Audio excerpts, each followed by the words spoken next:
Good morning, brothers and sisters. Today I'm going to be talking about the bridled tongue, and we're going to go through James chapter 3.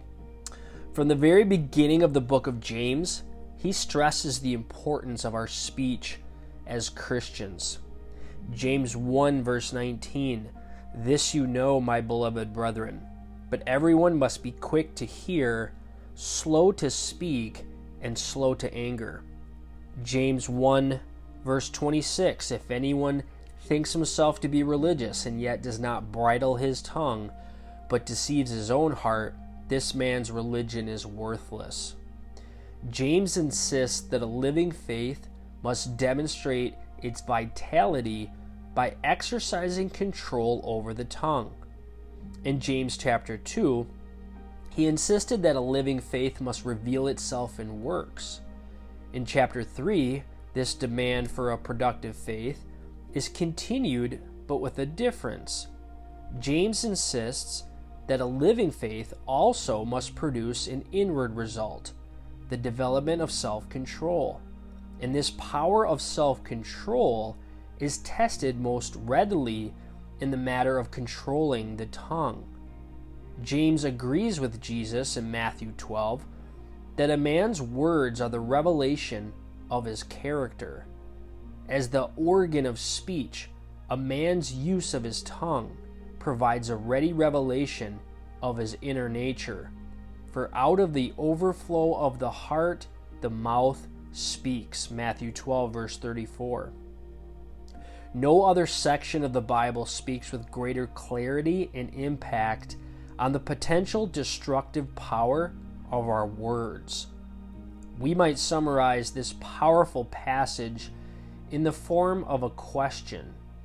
If you say you believe like you should, why do you say the things you shouldn't? What you are will inevitably be disclosed by what you say. It might be said that a person's speech is a reliable measure of his spiritual temperature, a monitor of the inner human condition. The rabbis spoke of the tongue as an arrow rather than a dagger or sword, because it can wound and kill from great distances. It can wreak great damage even when far from its victim. So let's take a look at James chapter 3. Which organ does the teacher rely on primarily? Clearly, it's the use of their tongue. And of course, God desires teachers to articulate his word of truth. So James is not saying one should not become a teacher. What he is saying is that one should not take on a teaching role without considering the seriousness of this position. Don't be like the old Elvis Presley song, which has the line, "Only fools rush in." Do not foolishly rush into a teaching role. Why? Because as noted, you are primarily using your tongue, and you can have considerable influence. But if the words that come out of your mouth in teaching are not in line with the word of truth, then you are making yourself open to potential condemnation. The Apostle Paul has a parallel passage to James chapter 3, verse 1 and 2. "For some men, straying from these things, have turned aside to fruitless discussion, wanting to be teachers of the law, even though they do not understand either what they are saying or the matters about which they make confident assertions." 1 Timothy 1, 6 through 7. Let's look at verse 2 of James chapter 3. Spurgeon said, "If religion does not salt your tongue and keep it sweet, it has done nothing for you." If the doctor wants to know the state of your health, he says, "Let me see your tongue." And there is no better test of health of the mind than to see what is on the tongue. When it gets furred up with unkind words, when it turns black with blasphemy, when it is spotted with lasciviousness, there's something very bad inside the heart. You can be quite sure of that. We all stumble in the use of our tongue. The tongue can be used in many ways that dishonor the Lord. It can be used to tell an off-color story. It can be used to utter profanity in a time of anger. It can be used to pass on idle gossip, and it can be used to report dishonest half-truths.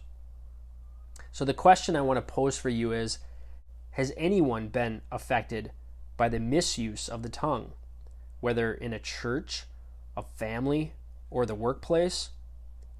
Now, knowing this to be true in our lives, that the tongue has great power to harm or bless, let's look at what James says about bridling the tongue. James provides several analogies that show how the tongue, even though small, has the power to control one's whole person and influence everything in his life. Let's look at verses 3 and 4.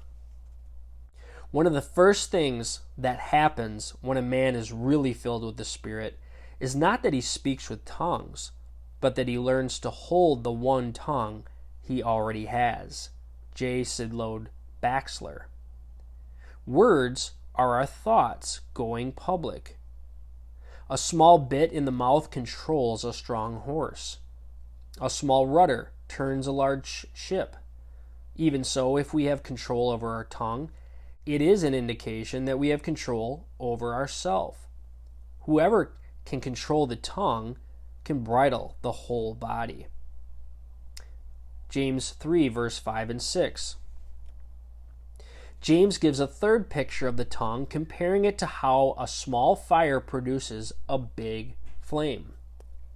The fire of the tongue has been used to burn many. Children are told, "Sticks and stones may break my bones, but words can never hurt me." But that child's rhyme isn't really true. The bitter pain of a word spoken against us can hurt us for a lifetime, long after a broken bone has healed. What others say to us and what we say to others can last a long time, for good or for evil. The casual, sarcastic, or critical remark can inflict a lasting injury on another person. The well-timed encouragement or compliment can inspire someone for the rest of their life. Now imagine a horse running out of control, a ship out of control, a fire out of control, or someone's mouth out of control. What you say and what you don't say are equally important. To use proper speech, you must not only say the right words at the right time, but also not say what you shouldn't. Examples of an untamed tongue include gossiping, putting others down, bragging, manipulating, false teaching, exaggerating, complaining, flattering, and lying. Before you speak, ask, is what I want to say true? Is it necessary? Is it kind? James 3, verse 7 through 8. The ancient world took pride in mankind's ability to subdue, tame, and control the animal kingdom. We see this displayed in a circus performance where animals obey their trainer, who merely cracks a whip, snaps his fingers, or claps his hands. And yet, no man can tame the tongue. The tongue is full of deadly poison. Warren Wiersbe says, quote, "The deceptive thing about poison is that it works secretly and slowly and then kills." How many times has some malicious person injected a bit of poison into the conversation, hoping it would spread and finally get to the person he or she wanted to hurt? As a pastor, I have seen poisonous tongues do great damage to individuals, families, classes, and entire churches. Would you turn hungry lions or angry snakes loose in your Sunday morning service? Of course not.